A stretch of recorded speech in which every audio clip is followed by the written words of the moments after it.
All right, here we go. Chapter 1, Holes. Great book. Follow along with your lit terms and technique sheet. What I'm going to try to do is as we go, I'll stop. I'll try to walk you through some things. I might end up putting another video up just talking about your lit term sheet. But at the end of the week, I'll put my own lit term sheet up on Google Docs, and I'll share it with all of you so you can see what it's supposed to look like. And remember, that bonus test that we do down the line, you guys can use your sheet, not mine, so you can use mine as a model.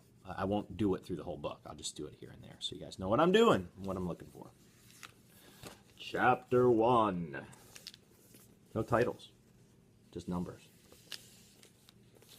There is no lake at Camp Green Lake.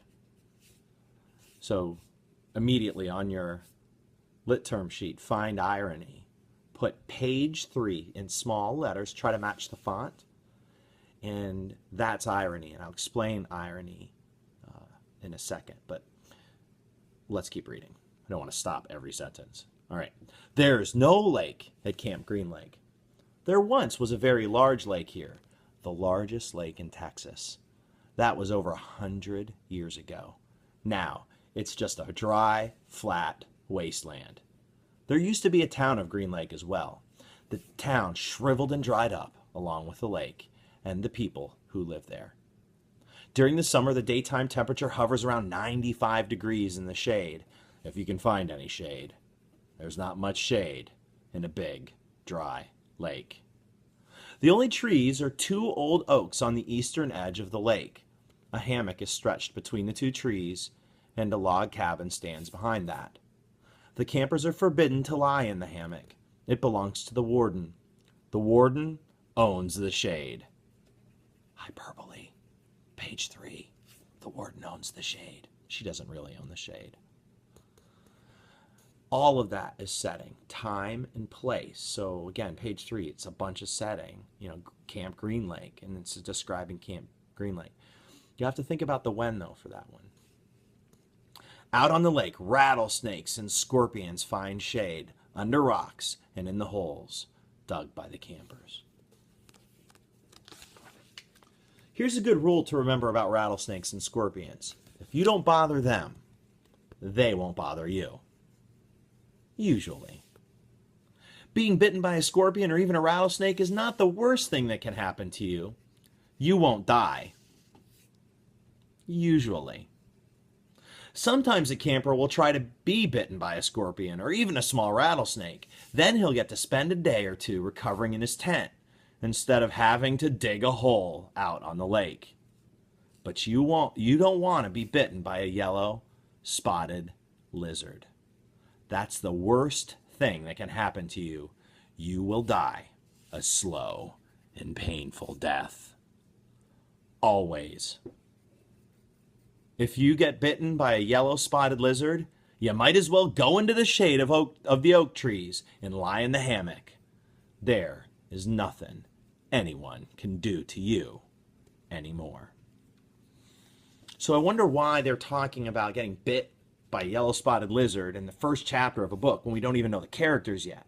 So we have this setting of Camp Green Lake, and we know about these yellow spotted lizards, but we don't know why.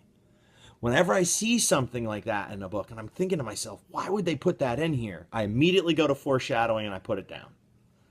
To me, a yellow spotted lizard biting somebody is probably going to come in at play somewhere. It might not. My foreshadowing might be wrong, but that's the cool thing about foreshadowing. You can if you can explain why you think it's foreshadowing, it's foreshadowing. So if you go to that section on your lit terms and you type and you write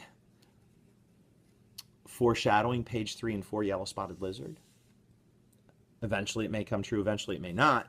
You can just go back and erase it. So make sure you use a pencil or an erasable pen. I'm going to go ahead and include chapter 2 here because chapter 2 is a grand total of that long. Here we go. The reader is probably asking, why would anyone go to Camp Green Lake? Most campers weren't given a choice. Camp Green Lake is a camp for bad boys. If you take a bad boy and make him dig a hole every day in the hot sun, it will turn him into a good boy. That makes sense. That was what some people thought. Stanley Yelnats, character page 5, was given a choice. The judge said, "You may go to jail, or you may go to Camp Green Lake." Stanley was from a poor family. He'd never been to camp before. Well, he's going now. Of course, if he didn't go, we wouldn't really have a book. It ended chapter 2. All right. We're going to put this video up. Chapter 2 coming up. Chapter 3 coming up real soon. So, get your lit term sheets. And remember, boys and girls, pause throughout this video or watch the whole thing and go back and then pause through it. I'm going to help you out. And there's always things that I miss. I'm not doing everything. So if you find setting, if you find characters, if you find theme, you're welcome to put it on there. And then, shoot me an email and say, is this theme? What do you think? Or you can comment on YouTube if you're allowed to, or you can comment on the website once I post these there too. So check it out. Chapters 1 and chapters 2. I'll see you for chapter 3.